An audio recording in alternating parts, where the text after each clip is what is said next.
Bismillahirrahmanirrahim.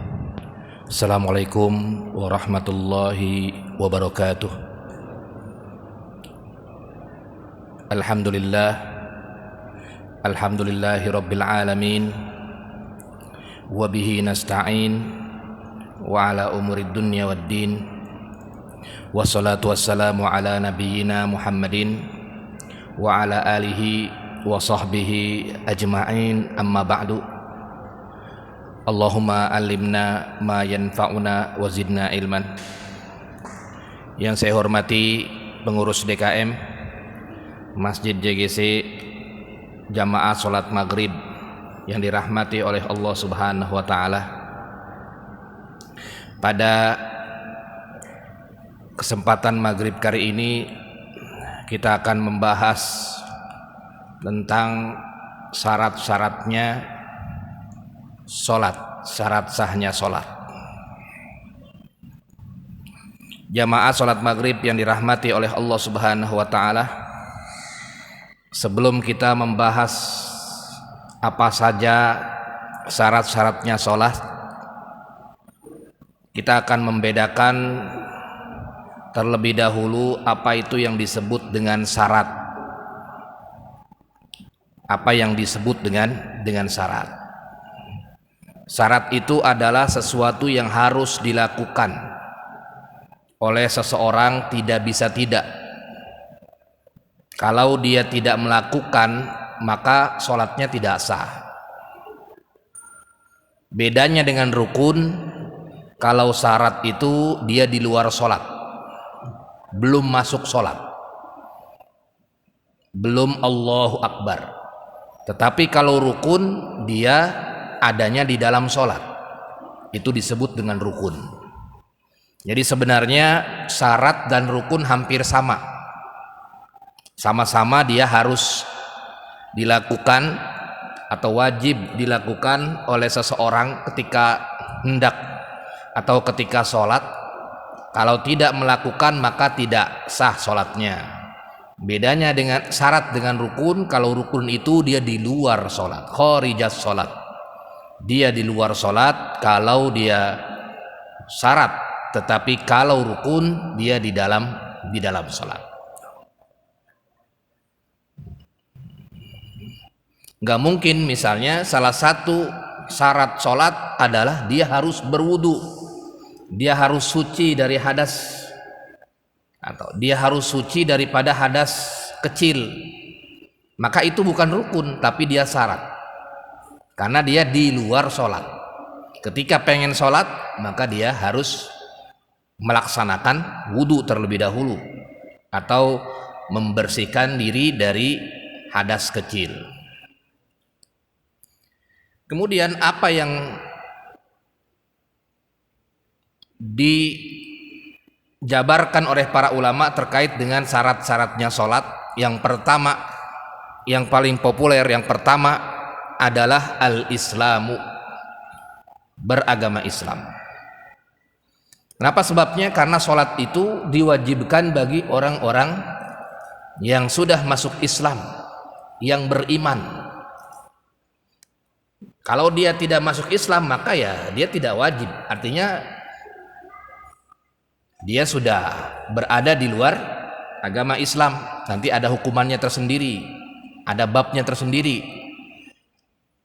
Nah, ketika manusia atau seseorang masuk ke dalam agama Islam, maka yang harus dilakukan adalah tajibus sholatu ala kulli muslimin zakarin au unsa.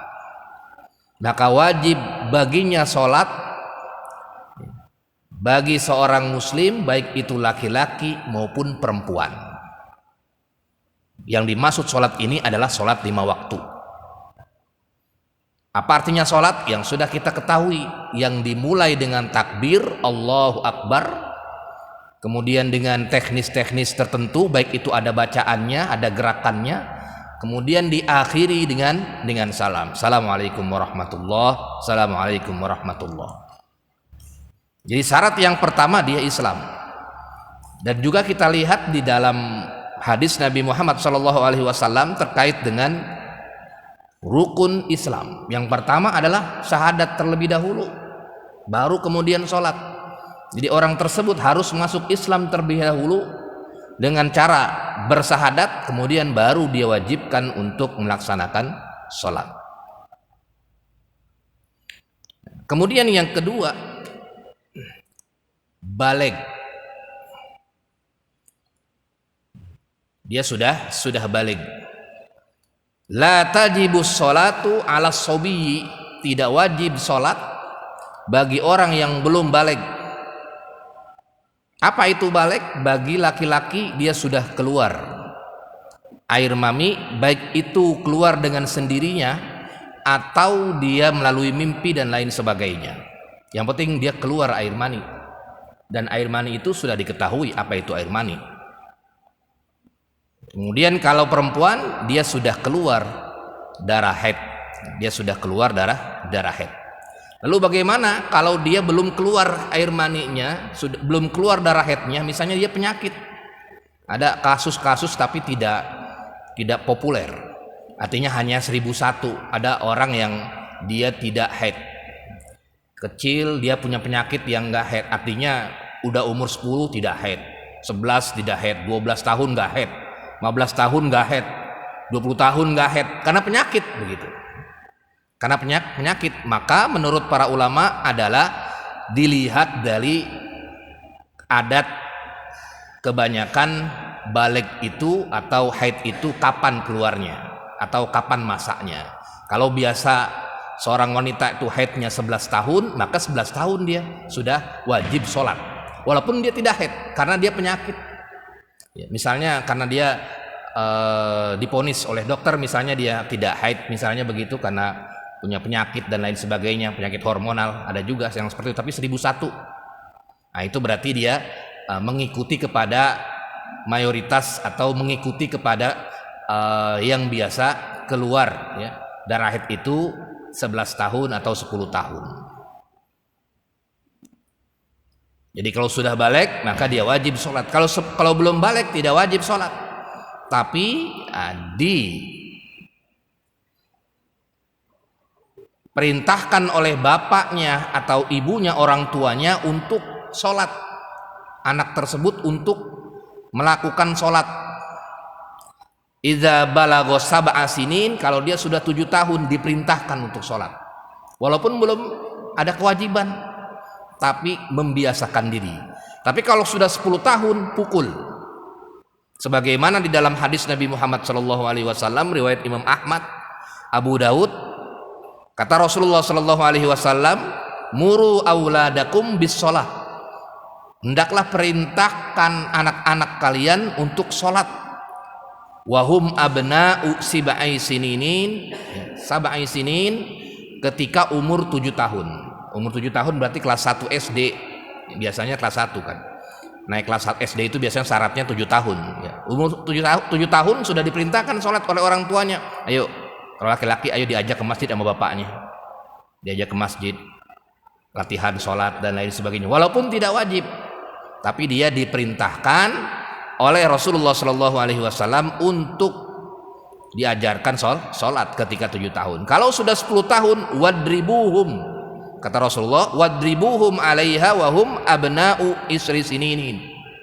Kalau sudah 10 tahun, tandanya sudah baligh dia, maka dia pukul anak tersebut karena tidak sholat. Wa farriqu bainahum fil madaji, dan pisahkanlah kalau umur 10 tahun itu antara laki-laki dengan perempuan. Kalau punya anak yang satu laki-laki dan satu perempuan, dipisahkan kalau sudah umur 10 tahun. Nah, jadi kewajiban sholat itu ketika sudah baligh. Kata Rasulullah, rufi'al qalam an salasin. Pena, artinya di Lauhul Mahfuz tidak akan dicatatnya ya, tidak dicatat kalau dia 3 golongan. Yang pertama adalah gila, orang gila sampai dengan sembuh gilanya, nggak dicatat itu. Dia mau ngapain nggak dicatat amalnya, nggak dicatat. Orang tidur sampai dengan bangun, tidur mulai jam 10, bangunnya jam 4, itu jam 10 sampai jam 4 udah berhenti catatannya. amalnya. Raqib, atid, di sini ada raqib, ada atid. Udah berhenti dulu. Karena dia tidur. Sampai bangun mulai lagi. Ini mau catatan amal bagus atau jelek. Kemudian wa anis sabiyyi hatta yahtalim, mulai dia anak-anak sampai dengan balik. Yahtalim sampai dengan mimpi, balik. Baru ketika balik baru dicatat. Kemudian yang ketiga, syarat yang ketiga, sholat itu adalah dia berakal. Jadi kalau dia tidak berakal, maka dia tidak wajib sholat seperti orang gila. Lalu bagaimana kasusnya kalau orang yang akalnya tidak bekerja, seperti orang mughma alaihi, orang yang pingsan, atau orang yang tidak sadarkan diri, dibius misalnya. Misalnya kalau operasi itu, operasinya misalnya jam 5 sore. Operasi kan biasanya dibius. Operasinya dibius, atau operasinya jam 2 misalnya, dibius. Selesai operasi jam 8 malam, operasinya lama tuh. Misalnya pembedahan di dalamnya. Berarti kan meninggalkan apa dia? Meninggalkan asar, meninggalkan maghrib, meninggalkan isya. Nah, meninggalkan maghrib, meninggalkan isya, 3 sholat. Tapi dia dalam keadaan akalnya tidak bergerak. Walaupun ada akal tapi tidak bergerak. Namanya disebut dengan mughma alaihi. Bagaimana para ulama membahasnya? Di sini terjadi perbedaan pendapat para ulama terkait dengan tersebut. Terkait dengan tersebut. Wa qala al-Hanabilah, Imam Ahmad bin Hambal, ini mazhabnya, yajibul qada'u ala man tughatti aqluhu bimaradin au igma'in au dawain mubahin. Kata Imam Ahmad bin Hambal, dia wajib dikodok bagi orang yang akalnya itu tertutup karena penyakit atau karena dia jatuh pingsan misalnya pingsan beberapa jam, ninggalin sholat. Au dawain, atau karena obat tadi bius dan lain sebagainya. Maka menurut Imam Ahmad dia yajibul qada, dia wajib mengkodok. Itu menurut Imam Ahmad. Jadi ketika dia selesai operasi misalnya, sudah sehat kembali, masuk ke kamar, udah dia sholat. Kalau dia nggak bisa sholatnya, nggak bisa duduk, ya sholatnya sambil tidur aja, sambil tidur mengkodok sholat yang ditinggalkan. Oh iya, tadi saya tinggalin sholat asar, kodok dia akhirnya sholat asar. Saya tinggalin sholat maghrib, kodok dia akhirnya sholat maghrib. Saya tinggalin sholat isya, kalau sholat isya kan masih ada waktunya. Kemudian dia baru sholat isya. Begitu. Kalau menurut Imam Ahmad dia wajib. Wa yusannu lahumul qada inda Syafi'iyah. Kalau Imam Syafi'i dia bukan wajib, tapi sunnah saja. Yusannu lahumul qada inda Syafi'iyah. Kalau Imam Syafi'i dia hanya disunnahkan saja untuk mengkodoknya. Karena dia ketika sholat asar atau sholat maghrib, dia tertutup akalnya, baik itu karena obat, karena sakit, atau karena pingsan dan lain sebagainya. Tapi kalau pengen mengkodok, dia disunnahkan saja, dapat pahala, tapi tidak wajib. Berbeda dengan Imam Ahmad, dia wajib. Kalau enggak, dia tetap dosa. Kalau imamnya Imam Abu Hanifah dan Imam Malik, dia tidak wajib sama sekali. Dia tidak wajib sama sekali, karena dikiaskan dengan al-majnunu yang akalnya sudah terhenti sampai dengan bangun kembali, sampai dengan sadar kembali, atau dikiaskan dengan orang yang tidur sampai dia terbangun. Ya kan tidur kan nggak dicatat itu. Tapi buktinya kata Imam Syafi'i dan Imam Ahmad, kalau tidur tetap wajib. Ya misalnya kita tidur jam 11, bangun tahu-tahu jam 4 sore. Wajib nggak kira-kira sholat zuhurnya? Wajib dikodok walaupun tidur. Nah ini yang dijadikan dalil oleh Imam Ahmad dan Imam Syafi'i, tetap dia mengkodok karena ibaratnya dia kayak tidur begitu, disuntik bius, kemudian udah akhirnya dia merem, sampai dengan jam 7 malam dia, berarti ninggalin asar, ninggalin maghrib, baru kemudian dia bangun lagi. Sama seperti orang ketika tidur. Bedanya Imam Ahmad wajib, Imam Syafi'i sunnah. Wa yajibul qada'u 'ala sakrani. Dan ulama sepakat wajib mengqadha bagi orang yang mabuk. Maka mabuk tetap aja ada kewajiban. Artinya kan dia orang Islam. Walaupun dia bermaksiat, berbuat maksiat, ya, berbuat dosa besar, dia mabuk, tetap ada kewajiban sholat. Dia dosa mabuk juga, dosa meninggalkan sholat juga. Kalau dia ninggalin dua-duanya. Maka ketika ini para ulama sepakat yajibul qada'u 'ala sakron. Kalau dia mabuk, misalnya mabuknya jam 2 siang, mabuk dia, akhirnya teler begitu, beler. Mabuk puyeng sampai dengan jam 7 malam, tetap dia wajib mengqadha sholat. Kalau dia nggak mengqadha, berarti dosanya dosa mabuk juga, dosa meninggalkan sholat juga, dosa meninggalkan sholat juga.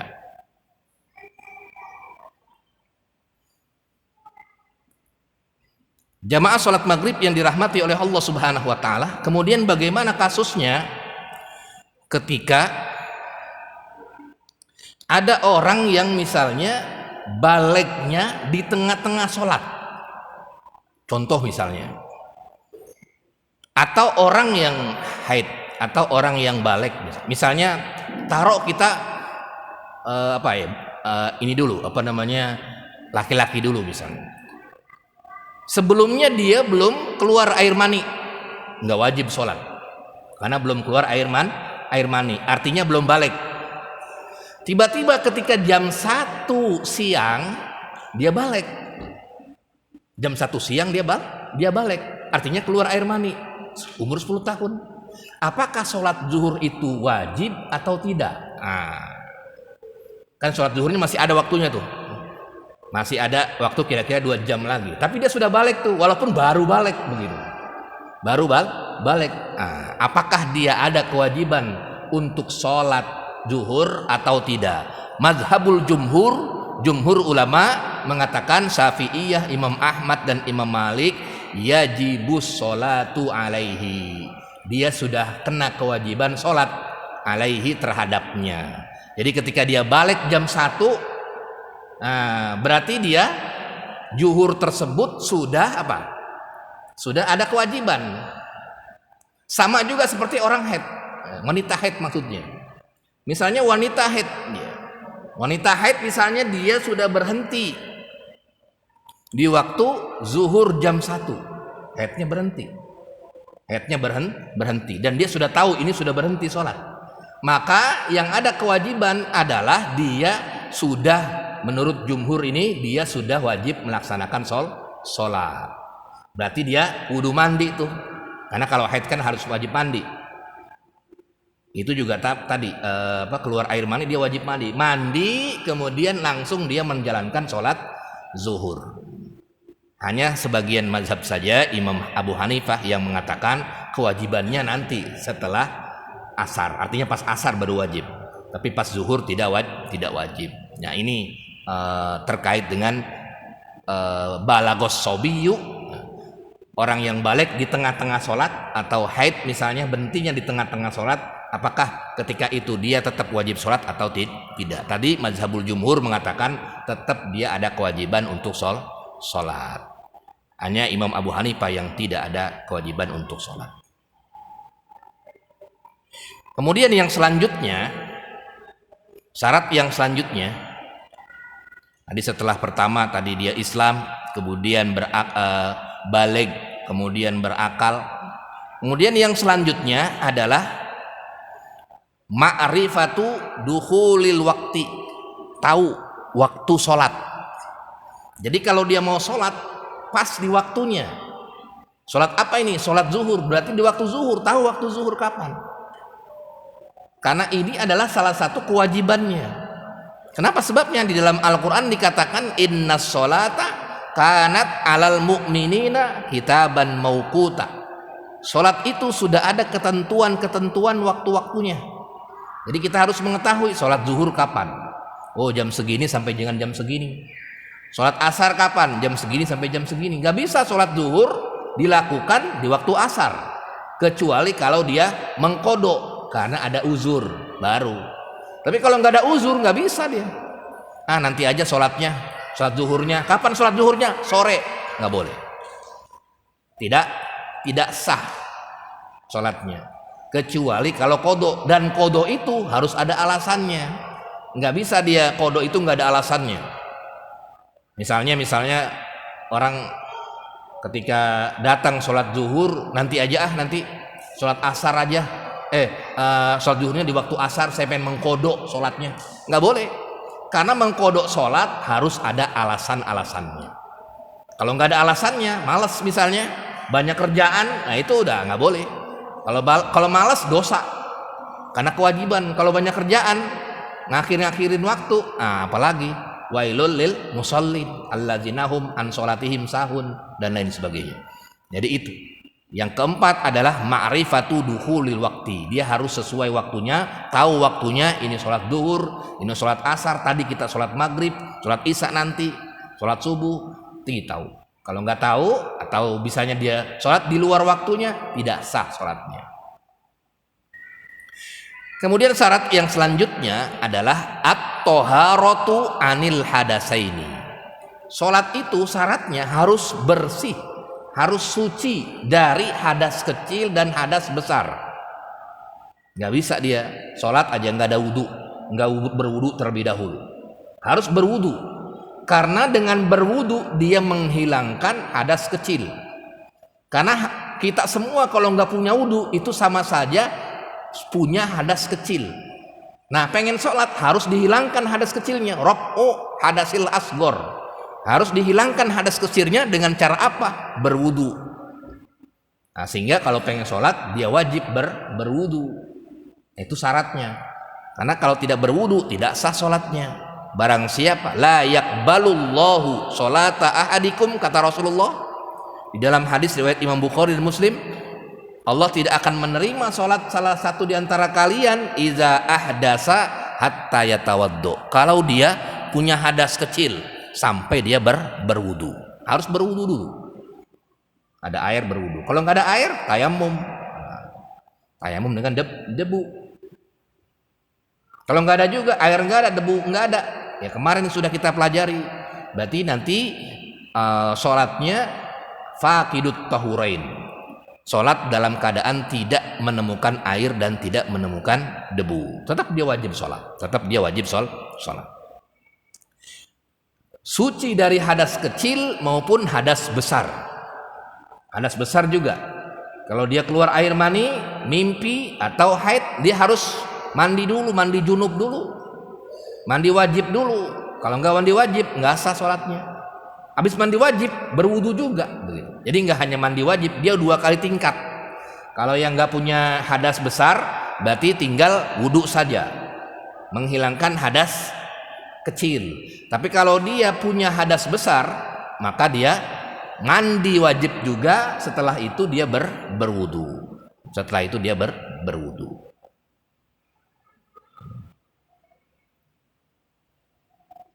Kemudian yang selanjutnya adalah syarat yang selanjutnya at-toharatu anin najasi. Bersih dari najis fil makani, baik itu di tempatnya sholat itu, wal badani maupun di badannya, wasaubi maupun di bajunya. Itu dia harus bersih dari najis. Jadi syarat sah sholat itu salah satunya adalah dia harus bersih, harus toharoh dari najis, baik itu tempatnya, makannya, tempat sholatnya, badannya, kemudian pakaiannya. Kalau dia tidak bersih, maka dia tidak sah sholatnya. Tidak bersih itu ada najisnya, najisnya. Lalu bagaimana kasusnya? Misalnya lau waqa'at siyabul musalli, kalau dia misalnya tiba-tiba terjatuh najis ketika sedang sholat. Habis lagi sholat kemudian najis datang sini ke bajunya. Maka apa yang dilakukan? Dia hanya menyingkirkan saja. Dengan cara menyingkirkan baju tersebut, itu menurut pendapat jumhur sudah bisa meneruskan sholatnya. Sudah bisa meneruskan sholatnya. Tinggal disingkirkan saja.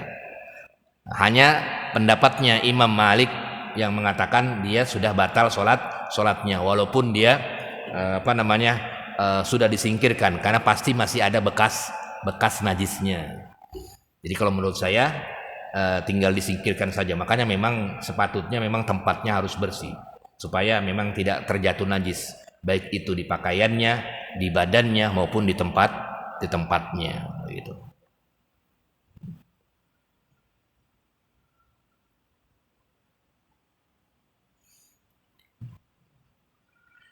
Lalu bagaimana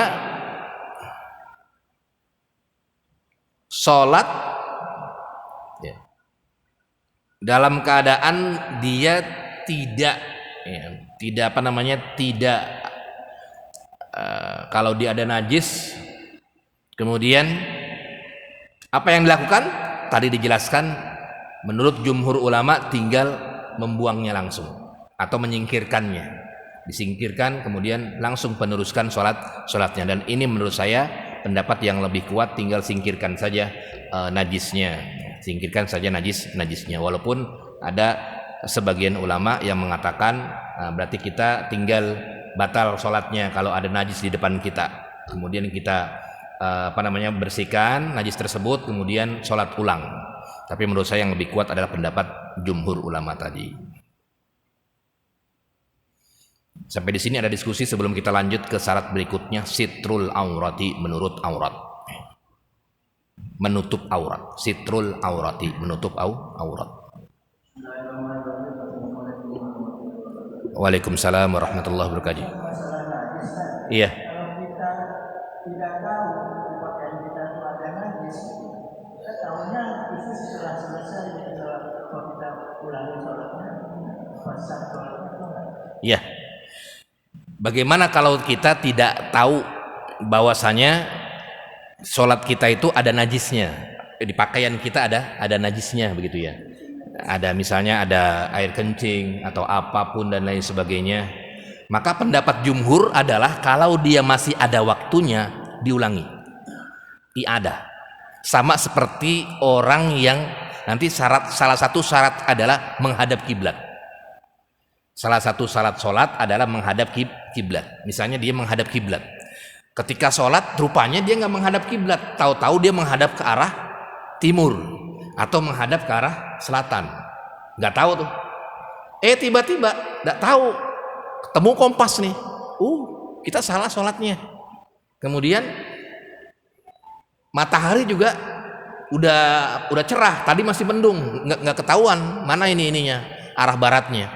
Wah, rupanya tadi kita bukan ke arah sana, bukan ke arah barat, kita sholatnya ke arah timur, begitu. Kalau dia ada waktu, masih ada waktu, maka dia mengiadah ulang sholatnya, mengulangi sholatnya. Itu menurut pendapat jumhur, kecuali mazhabnya Imam Abu Hanifah yang tetap sah sholatnya. Ada satu mazhab Imam Abu Hanifah yang mengatakan sah sholatnya walaupun dia tidak iadah ulang.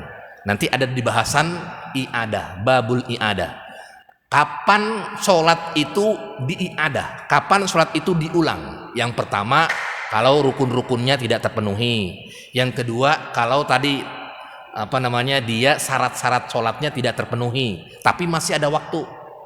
Tapi kalau tidak ada waktunya, mazhabul jumhur mengatakan sah sholatnya. Misalnya tadi dia sholat zuhur, tiba-tiba sudah asar, lah ini tadi kita sholat zuhur menghadapnya ke arah timur ini, bukan menghadap ke arah barat ini, bukan ke arah Ka'bah ini. Gimana nih kalau dia sudah melewati waktu sholatnya? Maka mazhabul jumhur ulama, kebanyakan para ulama, dia tetap sah sholatnya, nggak perlu iadah ulang. Tapi sebaliknya tadi, kalau dia masih ada waktu, maka dia diiadah ulang sholatnya. Sama seperti kejatuhan najis tadi. Kalau misalnya dia kejatuhan najis, kan nggak sah sholatnya, kejatuhan najis. Nah, kemudian setelah dia kejatuhan najis tapi masih ada waktunya, masih panjang waktunya, maka dia bisa iadah iadah ulang. Sholat lagi karena tadi tidak memenuhi syarat, kecuali kalau dia nggak tahu sampai waktu berlalu. Tahu itu istilahnya waktunya sudah habis, baru kemudian tahu, baru mazhabul jumhur kebanyakan para ulama dia tetap sah sholatnya. Jadi kita lihat apakah masih ada waktu atau tidak. Walaupun tadi ada sebagian ulama yang mengatakan tetap sah sholatnya ya, tapi menurut saya yang lebih kuat adalah diiadah ulang kalau masih ada waktu. Diulangi sholatnya kalau masih ada waktu. Tapi kalau sudah tidak ada waktu lagi, artinya sudah habis waktunya, maka menurut jumhur ulama dia tidak perlu iadah ulang. Wallahu a'lam bishawab. Ada lagi, tafadhol. Nggak apa-apa, mengiadah kan nggak apa-apa ya. Artinya kita nambah pahala lagi. Kalau kita misalnya, oh tadi saya sholatnya kena najis ini, nah, kemudian ya udahlah saya ulangi sholatnya, kan nggak apa-apa juga. Artinya dapat pahala juga. Sholat 2 kali itu dapat pahala. Yang satu pahala sunnah, yang satu pahala wajib. Apalagi kalau tadi tidak memenuhi syarat-syaratnya. Gitu. Memenuhi syarat-syaratnya. Kemudian yang selanjutnya adalah sitrul aurati, menutup aurat. Apa itu aurat? Aurat itu mayajibu sitruhu, yang harus ditutup. Wa ma yahrumun nadharu ilaihi, dan haram hukumnya melihatnya. Dapat dosa ketika melihat aurat tersebut. Dan mazhabul aurat itu tidak bisa dia ditampakkan begitu, harus ditutup. Dan ada ancamannya bagi orang yang membuka auratnya, baik itu laki-laki maupun perempuan. Dan ketika mau sholat juga termasuk syarat sholat, kalau dia harus menutup aurat, sebagaimana di dalam Al-Quran, khuzu zinatakum inda kulli masjidin, hendaklah pakailah pakaian kamu ketika mau sholat, mau ke masjid, mau sholat. Lalu bagaimana aurat itu? Para ulama sepakat bahwasanya aurat laki-laki itu, auratnya laki-laki, ma bainar rokbi, antara pusar dan juga dengkul, itu aurat daripada laki-laki, antara pusar dengan dengkul. Cuman para ulama berbeda pendapat apakah dengkul dan pusar itu termasuk aurat atau tidak. Ya, ininya punya pusarnya itu. Apakah di bawahnya yang aurat atau pusarnya juga termasuk, atau dengkulnya itu aurat atau tidak? Apa di atasnya saja? Nah, itu terjadi perbedaan pendapat para ulama. Jadi laki-laki itu auratnya adalah babaina surrati warukbatain, antara dengkul dan dua dengkul ini dan juga pusar. Itu adalah auratnya. Memang ada hadis terkait dengan paha terbuka. Rasulullah pernah terlihat pahanya. Tapi menurut analisis ulama, itu hadis tersebut auratnya itu terbuka tidak disengaja, terlihat tapi tidak disengaja, langsung ditutup kembali. Manusia kan kadang-kadang juga khilaf, misalnya tahu-tahu kita robek misalnya begitu, kelihatanlah paha kita, atau tahu-tahu misalnya terlihat begitu kemudian ditutup kembali dan lain sebagainya. Memang ada hadis tersebut, dan ada sebagian ulama yang mengatakan al-fakhzu laisa bi auratin, paha itu bukan aurat. Nah, itu ada yang berpendapat seperti itu. Laki-laki ini ya khususnya ya. Laki-laki seperti itu. Nah, itu ada memang sebagian ulama yang berpendapat paha itu bukan aurat. Tapi menurut saya yang lebih kuat dan jumhur, mayoritas bahkan hampir kebanyakan ya, itu adalah antara pusar dan juga lutut, dengkul. Antar pusar dengan dengkul itu adalah auratnya laki-laki, nggak boleh itu. Lalu bagaimana ketika sholat? Ya harus, kalau ketika sholat tetap dia dipakai baju begini. Tapi memang kalau orang tersebut dia sholat pakai pakaian celana yang menutup pusar sampai dengan dengkul, sholatnya sah. Tapi kan bukan bab itu kalau kita masuk ke masjid. Tapi babnya bab yang lain. Akhlaknya bagaimana, kan begitu. Masa ada orang masuk masjid cuman sholat cuman pakai pakaian apa? Cuman pakai celana doang. Kemudian di atasnya itu terbuka, misalnya ada nanti laki-laki misalnya masuk ke sini isya nggak pakai baju, mentang-mentang udah belajar aurat. Ini saya bukan aurat, saya pengen sholat begini. Di depan lagi sholatnya di sini. Ya kalau dari fikih sah sholatnya, tapi dari bab akhlak kan kita hanya hukum itu bukan hanya terkait dengan sah tidak sahnya, tapi akhlak terhadap sesama kita. Akhlak terhadap sesama kita, akhlak terhadap Allah Subhanahu wa taala. Bagaimana menghadap Allah Subhanahu wa taala dengan pakaian yang terbaik. Bahkan kalau Jumat pakaian putih dan lain sebagainya itu ada ininya, ada adab-adabnya. Walaupun kalau minimalisnya memang sah, tapi bukan itu saja, tapi juga yang lainnya. Bukan hanya sekedar sah-sah saja, akhirnya dia sholat di depan, ya atas telanjang dada begitu misalnya. Tetap ya bukan itu yang dimaksud, kecuali kalau di rumah. Dan di rumah pun menurut saya dia harus juga pakai pakaian yang sempurna, Jamaah sholat maghrib yang dirahmati oleh Allah Subhanahu wa taala itu aurat laki-laki. Jadi aurat laki-laki itu adalah dari pusar sampai dengan dengkul. Ada sebagian kecil ulama yang mengatakan al-fakhizu laisa bi auratin. Paha itu bukan aurat, tapi saya lebih kuat menguatkan pendapat mayoritas ulama yang mengatakan laki-laki itu adalah auratnya dari mulai pusar sampai dengan dengkul. Mulai pusar sampai dengan dengkul.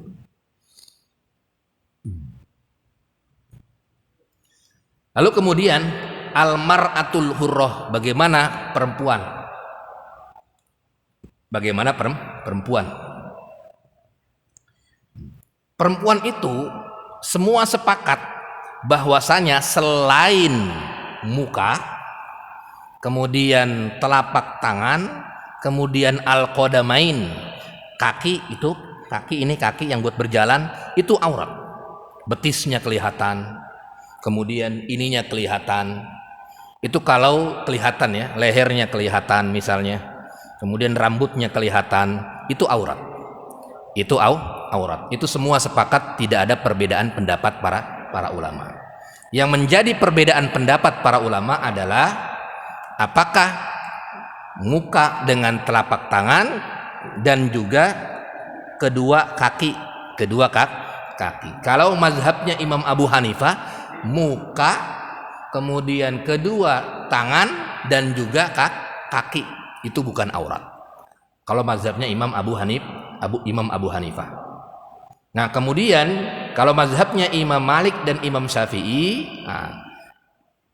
muka dan telapak tangan itu adalah bukan aurat. Sedangkan mazhabnya Imam Ahmad bin Hambal semuanya adalah aurat. Apa dalilnya? Nah, dalilnya di sini kita lihat terkait dengan hadis muka dan tangan itu, hadis Asma ya. Hadis Aisyah, istri Nabi Muhammad SAW, riwayat Abu Daud dan riwayat Imam Turmuzi.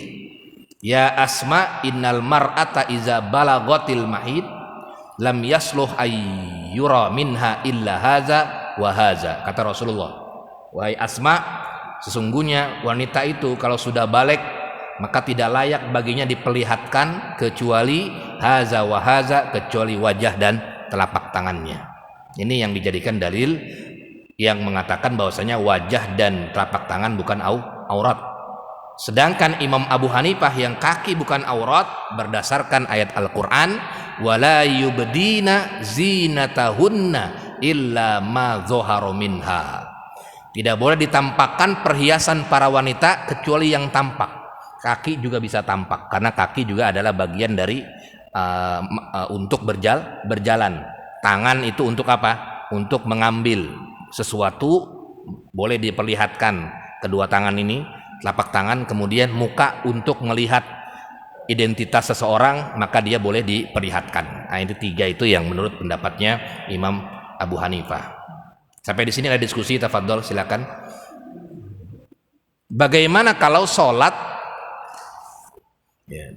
Kalau sholat memang dia hukumnya asalnya sholat itu harus terbuka mukanya. Kalau buat wanita, mukanya dia harus terbuka. Bagaimana kalau misalnya sholat itu dengan menggunakan cadar?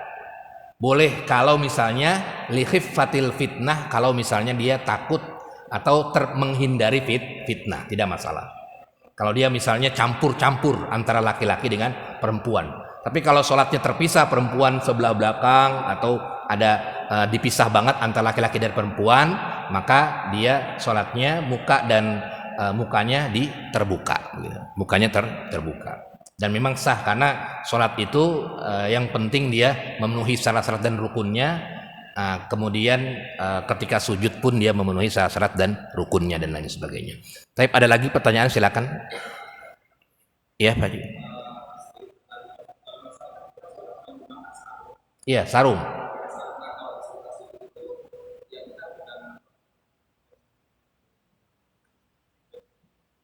Cik, misalkan sholat pakai sarung, nah kita kan memang kadang ada sholat sunnah itu kan kadang nggak bersamaan ya, Ustaz, ya. Karena kita di belakang itu di depannya itu kan kalau sujud, yang tadi kan apa awalnya itu dari pusat sampai lutut. Iya. Kalau misalkan dia di sini itu kelihatan itu termasuk gimana itu kalau misalkan sholat? Betis. Kadang sampai ini kan kayak ini kayak kelihatan gitu misalnya ini dengkulnya gitu. Kalau dengkulnya ya, bukan ini ya, bukan pahanya ya. Dengkulnya. Tadi dikatakan kalau dengkul itu apakah aurat atau tidak. Nah, itu memang terjadi perbedaan.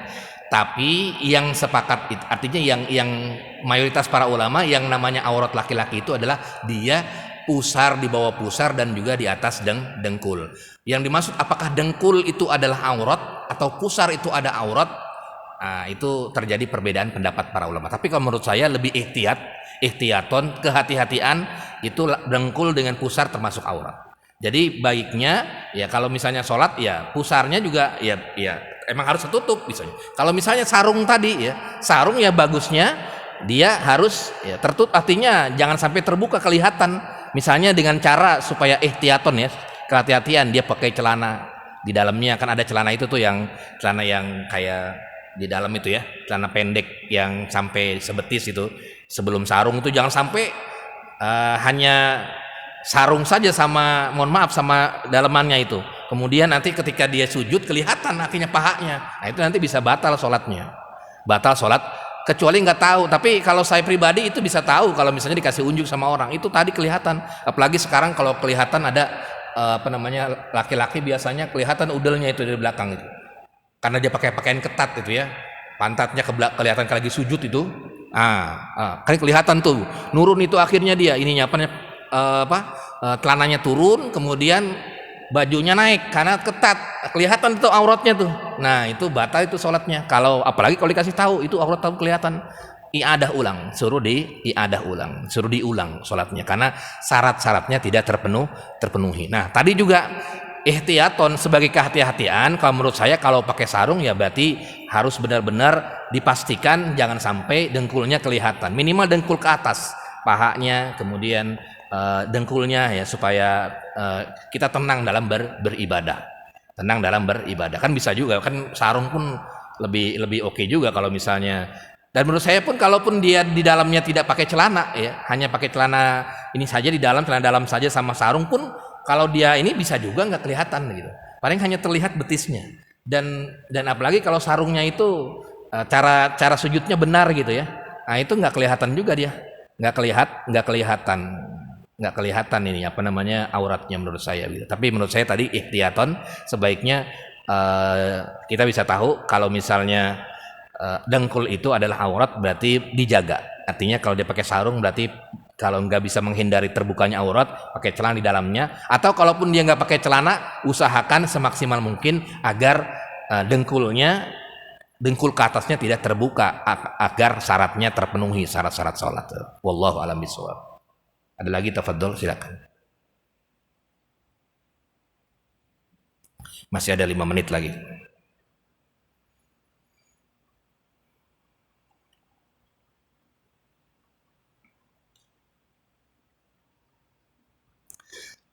Kemudian yang selanjutnya adalah kalau tidak ada kita lanjut Istiqbalul kiblah, menghadap kiblat itu merupakan syarat sholat, kecuali kalau nggak tahu dan itu sudah habis waktu, nggak tahu sudah habis waktu, atau sholat dalam keadaan kondisi yang tidak memungkinkan, kondisi perang misalnya, itu ada sholat yang kondisinya perang, atau kondisi di dalam kendaraan, di dalam kendaraan. Nah, itu nanti bahasanya nanti sholat di dalam kendaraan, bagaimana hukumnya, apakah harus menghadap kiblat atau tidak. Nah, itu nanti ada perbedaan. Tapi kalau dalam keadaan normal tahu, nah, maka dia menghadap kiblat.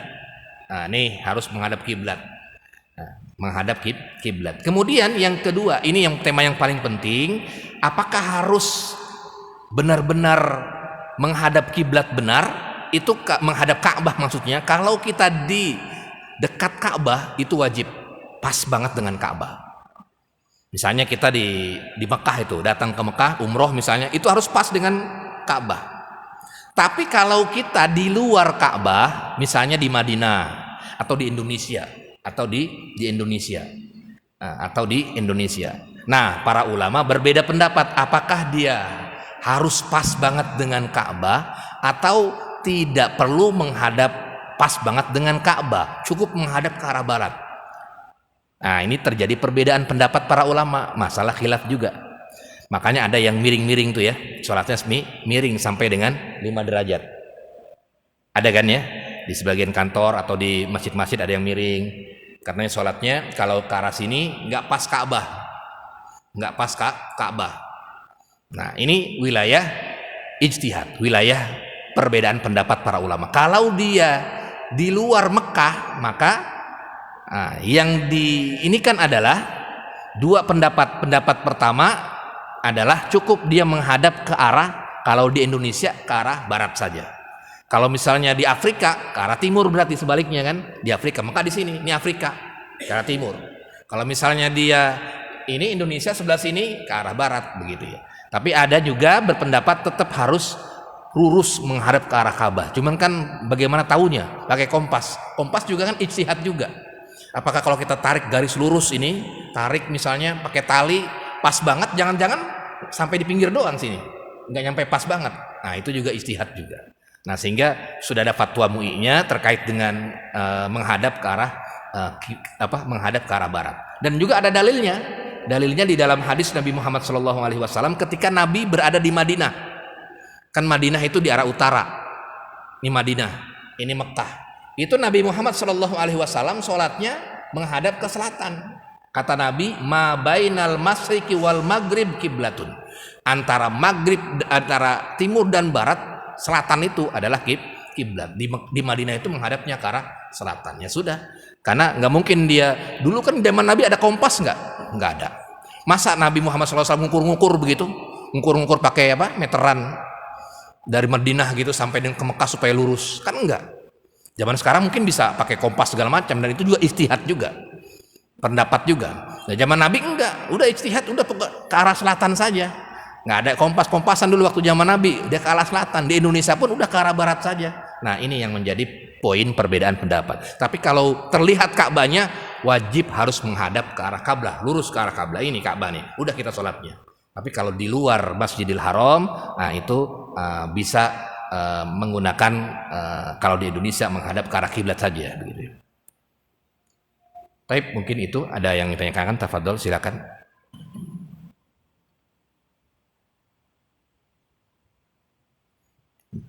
Menghadap ke arah kiblat syarat kecuali kalau tidak tahu. Tapi kalau tadi saya jelaskan, wallahu alam, kalau dia masih ada waktu maka dia i'adah ulang. Tapi kalau sudah tidak ada waktu lagi, maka menurut pendapat mayoritas dia tidak perlu i'adah ulang.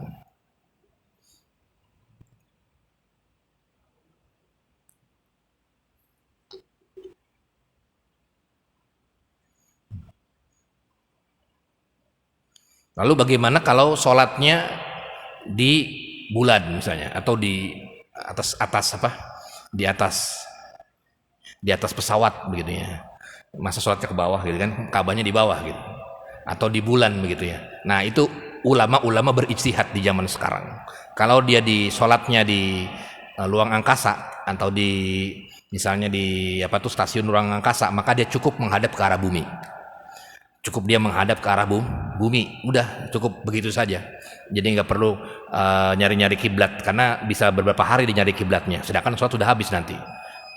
Nah, itu ijtihadnya seperti itu. Kalau dia misalnya di ruang angkasa, dia cukup menghadap ke arah bumi saja. Wallahu alam bisawab. Nanti kita akan lanjutkan di pertemuan yang akan datang. Sama-sama kita akhiri dengan membaca doa kafaratul majlis.